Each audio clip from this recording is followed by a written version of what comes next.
ये बात तब की है जब नताशा 10 साल की थी।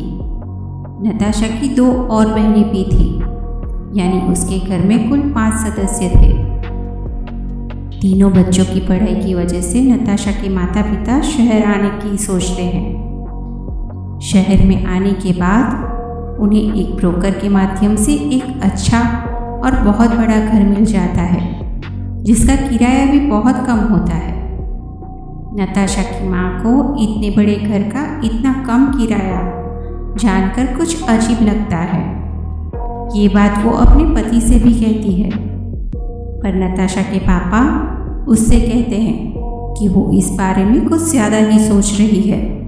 तभी नताशा की माँ को भी लगता है कि शायद उसके पति सही कह रहे हैं। जिस दिन वो पांचों उस घर में शिफ्ट होते हैं, तभी घर के अंदर पैर रखते ही नताशा की माँ का शरीर ठंडा होने लगता है, जिसकी वजह से उसे ये तो समझ में आ गया कि यहाँ कोई और भी बुरी एनर्जी मौजूद है। नताशा की माँ को बचपन से ही उसके आसपास अगर अच्छी या बुरी एनर्जी मौजूद हो तो आभास हो जाता था, पर वो जानती थी कि उसके पति उसकी बात पर भरोसा नहीं करेंगे। जब वो लोग घर के अंदर जाते हैं तो घर के मालिक ने घर का एक कमरा लॉक किया हुआ था, जो उन्हें खोलने के लिए मना कर देता है। नताशा की माँ जब घर को देख रही होती है तो घर के बाहर उसे एक पीपल का पेड़ दिखाई देता है, जो पूरा सूखा हुआ और बहुत ही अजीब सा होता है। 1 वीक तक तो सब कुछ ठीक था, पर फिर एक दिन उन्हें उस बंद कमरे से कुछ अजीब सी किसी के रोने की आवाज़ आती है। वो पांचों बहुत डर जाते हैं, पर कोई भी उस कमरे के पास जाने की हिम्मत नहीं करता।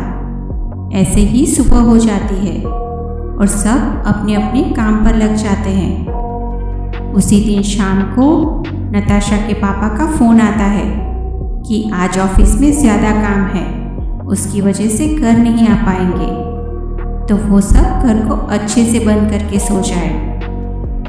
लगभग आधी रात को करीब 3 बजे के आसपास अचानक से नताशा के पापा की दरवाजे पर खटखटाने की आवाज़ आती है।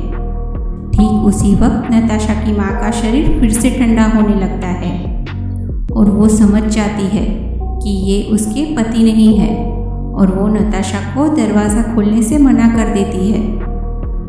सुबह वो अपने पति को ये सारी बातें बताती है और ये घर खाली करने को भी कहती है, पर नताशा के पापा समझाते हैं कि दूसरा घर मिलने तक तो उन सब को यहीं रहना होगा।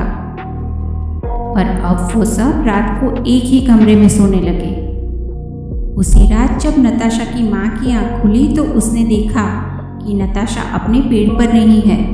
उसने अपने पति को जगाया और पूरा घर देख लिया, पर नताशा कहीं नहीं मिली। जब उन्होंने घर के बाहर जाकर देखा तो नताशा उसी पीपल के पेड़ के नीचे बैठी थी और कुछ बड़बड़ा रही थी। जब उन लोगों ने ध्यान से सुना तो वो कह रही थी, किसी को नहीं छोड़ूंगी, सबको मार डालूंगी, ये मेरा घर है।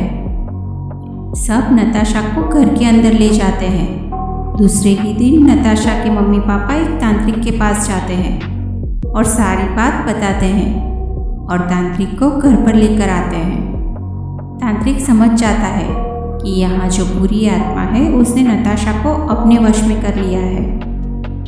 तांत्रिक कुछ विधि करने लगता है, तभी अचानक से नताशा अपने कमरे से बाहर आती है, जिसके बाल खुले हुए थे, आंखें पूरी सफ़ेद थी और अजीब तरह से हंस रही थी। तभी तांत्रिक उससे पूछता है कि वो कौन है और इस बच्ची को क्यों परेशान कर रही है। पहले तो वो कुछ नहीं बताती, पर फिर वो बताती है कि वो यहाँ के मकान मालिक की पत्नी है, जिसको उसने किसी और औरत के लिए बड़ी बेरहमी से मार डाला, और इसी वजह से मेरा बच्चा मेरे पेट में ही मर गया। मेरा शरीर उसी बंद कमरे में दफना दिया और मेरा सिर काटकर उस पीपल के पेड़ के नीचे दफना दिया। इसीलिए अब इस घर में जो भी रहेगा मैं उसे मार डालूंगी। और फिर से हंसने लगती है। तांत्रिक के कहने पर उस पीपल के पेड़ के नीचे खुदाई की जाती है, जिसमें से उसका दफन किया हुआ सिर मिलता है। तभी तांत्रिक के कहने पर उस पेड़ और सिर दोनों को जला दिया जाता है। तभी घर के अंदर से जोर जोर से चिल्लाने की आवाज़ आने लगती है। जब पेड़ और सिर पूरी तरह से जल जाता है तो आवाज़ आनी बंद हो जाती है।